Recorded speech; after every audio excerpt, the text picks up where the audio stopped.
제가 오전에 이 자리에서 가장 많이 들은 얘기 중에 하나는 후보교에서 교육자로서 40년을 보냈다. 교육자 40년이다. 이 얘기를 가장 많이 들었는데요.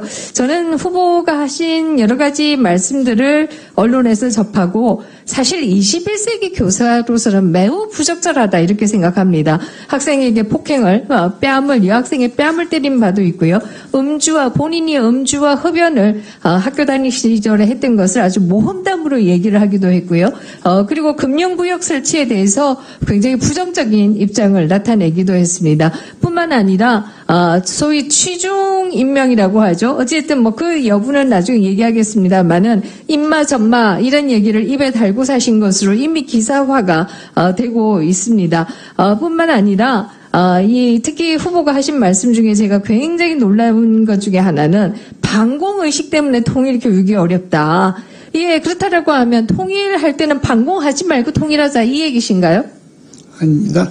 반공 반북 의식을 가지기보다는 반공은 반북이 아닙니다. 공산주의에 대한 반대예요. 그렇기 때문에 후보님이 말씀하시는 북한 주민에 대한 부정적인 의식이 아닙니다. 반공은. 그런데 이 학교의 반공의식 때문에 통일 교육이 어렵다. 이런 말씀을 한 토론회에서 토론하시는 것을 보고 도대체 그러면 중립으로 통일하자는 것인가 이런 생각을 할 수밖에 없었고요. 제가 본격적으로 질의에 좀 들어가겠습니다. PPT 좀 띄우겠는데요. 사실 음주 한 번, 그것도 20년 전에 음주 한 번이다. 이렇게 하면 사람이니까 그럴 수도 있겠지. 이런 생각을 해볼 수가 있을 텐데요. 교육감으로 재직하시면서도 교통법규 위반을 총 10번을 하셨고요. 이로 인해서 과태료를 47만 2천 원을 냈고 속도 위반이 7건이고 주정차 위반이 3건입니다. 특히 이 어린이 보호구역 내에 불법 주정차를 한다라고 하는 민원이 굉장히 많았다.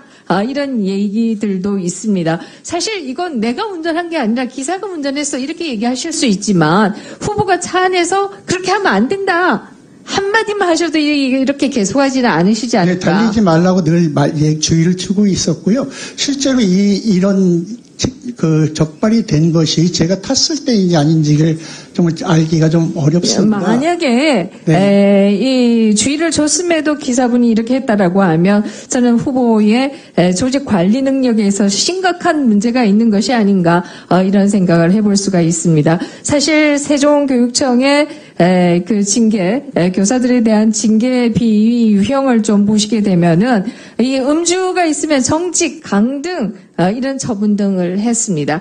그렇다라고 하면 이것은 굉장히 내로남불 아니냐, 위선이 아니냐 이런 생각을 저는 할 수밖에 없는 것이 아닌가 이런 생각을 하게 되고요. 세종교육청에서도 2022년 이후에 교장 임명을 봐도 음주 운전 경력이 있으면서 교장으로 발령된 숫자는 2022년 9월 이후에는 한 건도 없다라고 하는 것을 보실 수가 있습니다. 그러면 이것은 상당히 내로남불이다. 이렇게밖에 볼 수 없는 게 아닌가 이런 생각을 합니다. 시간이 지금 조금 그런데요.